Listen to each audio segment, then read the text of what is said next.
নাটক কবিগুরু রবীন্দ্রনাথ ঠাকুরের বিসর্জন কবিতা অবলম্বনে আজকের শ্রুতি নাটক। তৎকালীন সমাজ ব্যবস্থা ব্রাহ্মণদের দ্বারা চালিত ছিল।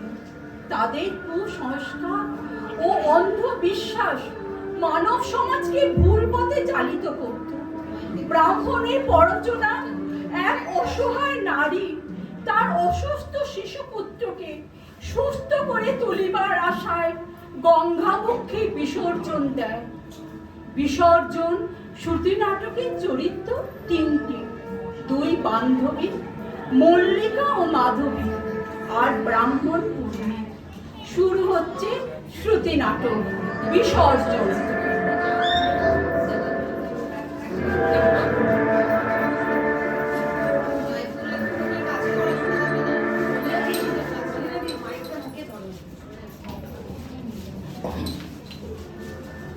মল্লিকা, তোর দুটো কোলের ছেলে পর পর চলে গেল, আর এই ছেলেটাও যখন হলো তখন তুই স্বামীকেও হারালি। আমার দেখ, ছেলেটাও খুব অসুস্থ। আমি কি করব বল? কি করে ওকে সুস্থ করব? আমার মনে হয় তুই পূর্বজন্মে অনেক পাপ করেছিলি, তাই তো এমন শোকটা। কি করলে আমার এই পাপ দূর হবে বল না মাধবী? আমি বলি কি, তুই প্রায়শ্চিত্ত কর। কি করে প্রায়শ্চিত্ত করব? কেন, কাল থেকে সব মন্দিরে মন্দিরে গিয়ে ব্রত কর, উপবাস করে পুজো দে, দেখবি সব বিপদ আপদ কেটে গেছে। বলছিস? ঠিক আছে, কাল থেকে গ্রামে গ্রামে যত মন্দির আছে সব মন্দিরে গিয়ে পুজো দেব।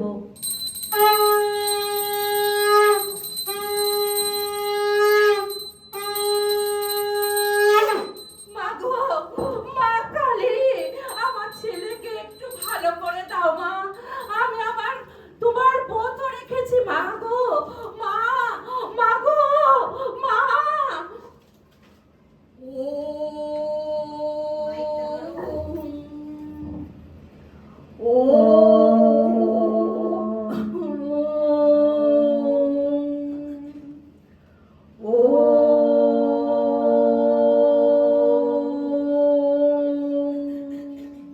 বাবা, বাবা ভোলানাথ, আমার ছেলেটাকে সুস্থ করে দাও বাবা।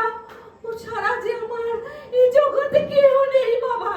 তোমার এই প্রসাদী ফুল ছেলের মাথায় ছোঁয়াবো বাবা। ওম শান্তি শান্তি শান্তি। ওম নমো পরমাত্মনে নমো নমঃ। ও সাধু বাবা, সাধু বাবা, আমার ছেলের যে খুব অসুখ, খায় না, কথা বলে না, চায় না, দিন দিন শরীর শুকিয়ে যাচ্ছে, তুমি ভালো করে দাও বাবা। এটা কি বাবা? মাধুরী, আমি বেঁধে রাখবো বাবা। বাবা, আমার বাড়িতে গিয়ে একটু আশীর্বাদ করে দিও বাবা। আমার সোনা, ও সোনা, ওঠো। তোমার তোমার চরণের বাবার চরণের প্রসাদ এনেছি। সোনা, একটু হা করো, হা করো সোনা। কি হলো, কি হলো সোনা? মল্লিকা, মল্লিকা, কোথায় ছিলি রে? আমি তো কত মন্দিরে উপবাস করে থেকে পুজো দিয়ে প্রসাদী ফুল নিয়ে এলাম। তা ছেলের মাথায় ঠেকিয়েছিস, প্রসাদ খাইয়েছিস? সবই তো দিলাম, দেখ গাল বেয়ে পড়ে যাচ্ছে যে। সাধু বাবার কাছে গেছিলি? কি বললো সাধু বাবা? সাধু বাবাকে তো বললাম, যখন ছেলের 1.5 বছর বয়স তখন যকৃতের বিকার হইল, জ্বরে দেহখানা শীর্ণ হয়ে যাচ্ছে। তা শুনে বাবা আমাকে মাদুলিটা দিয়েছে বেঁধে দিতে। কিন্তু কিন্তু মাধবী, ছেলে আমার সেরে উঠছে না রে। দেখ, ছেলে আমার সেরে উঠছে না। সাধু বাবা বাবাকে বললি না কেন ঘরে নিয়ে আসতে?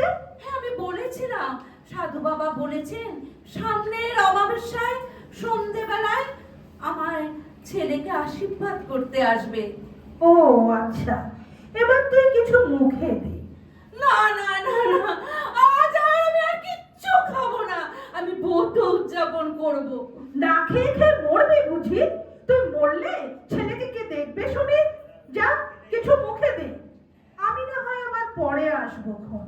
হরে রাম হরে রাম রাম রাম হরে হরে, হরে রাম হরে রাম রাম রাম হরে হরে। ও সোনা, সোনা, এই বাদাম মিঠাটা একটু মুখে নাও। কি হলো? সবই তো কাল থেকে গড়িয়ে যাচ্ছে। ব্রাহ্মণ ঠাকুর, ব্রাহ্মণ ঠাকুর, দিন রাত দেবতাকে ডেকেছি, তবু এই দুঃখ পা বুঝলো না। তুমি যে বলেছিলে পুজো দিতে, তাও পুজো দিয়েছি, রক্ষা নেই। ঠাকুরের কি এত খিদে, দেবতার এত খিদে। ব্রাহ্মণ ঠাকুর,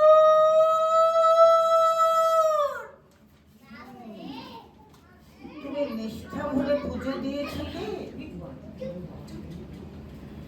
দিয়েছি ব্রাহ্মণ ঠাকুর, দিয়েছি। গহনা বেচে সর্বস্ব খুইয়ে নৈবেদ্য দিলাম, তাতেও দেবতার খিদে মিটলো না।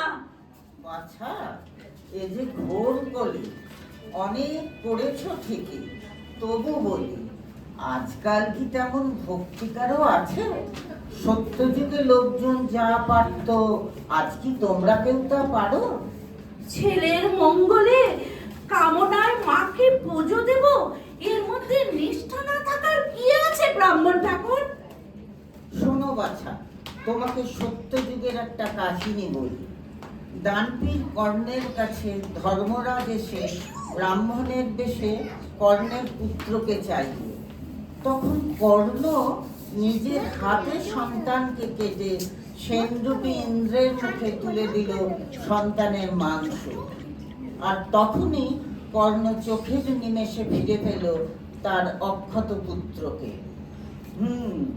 একেই বলে ভক্তি ও নিষ্ঠা। এই কলিযুগে ভূমণ্ডলে তেমনই কি নিষ্ঠা আছে মা?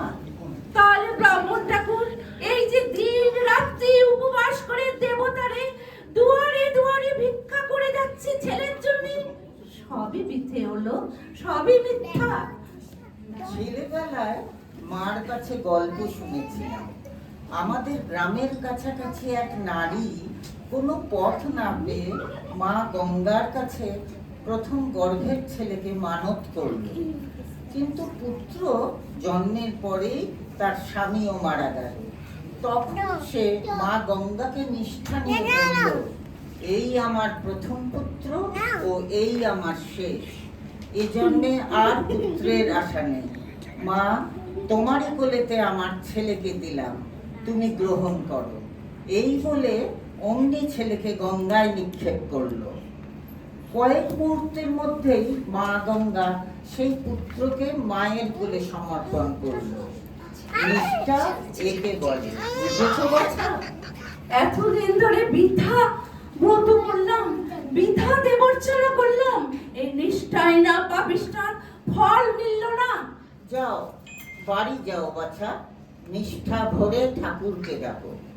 মাধবী, এই মাধবী, কি হয়েছে মল্লিকা? কি হয়েছে রে? মাধবী এসেছিস? দেখ দেখ, ছেলে আমার জ্বরে অজ্ঞান হয়ে গেছে।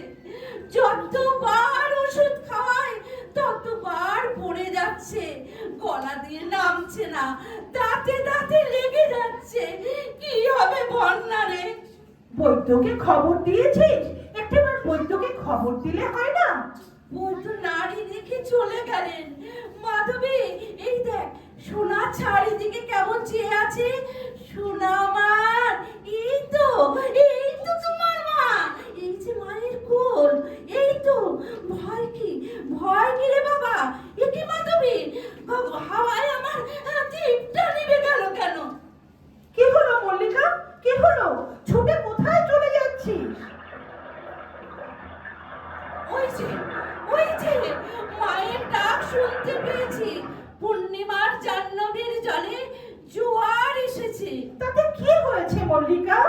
ওরে বাছা, তোর মায়ের কোলের চেয়ে সুশীতর মায়ের কোল আছে।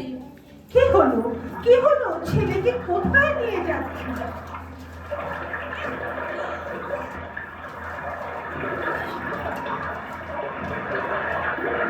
মা গঙ্গা, মা গো, মার ব্যথা যদি তোমার প্রাণে বাঁচে, তাহলে এই শিশুর তাপ জুড়িয়ে দে মা। আমার একমাত্র ধন তোর পায়ে সমর্পণ করলাম। এ কি করলি মল্লিকা, এ কি করলি? অচেতন শিশুকে জলে ফেলে দিলি?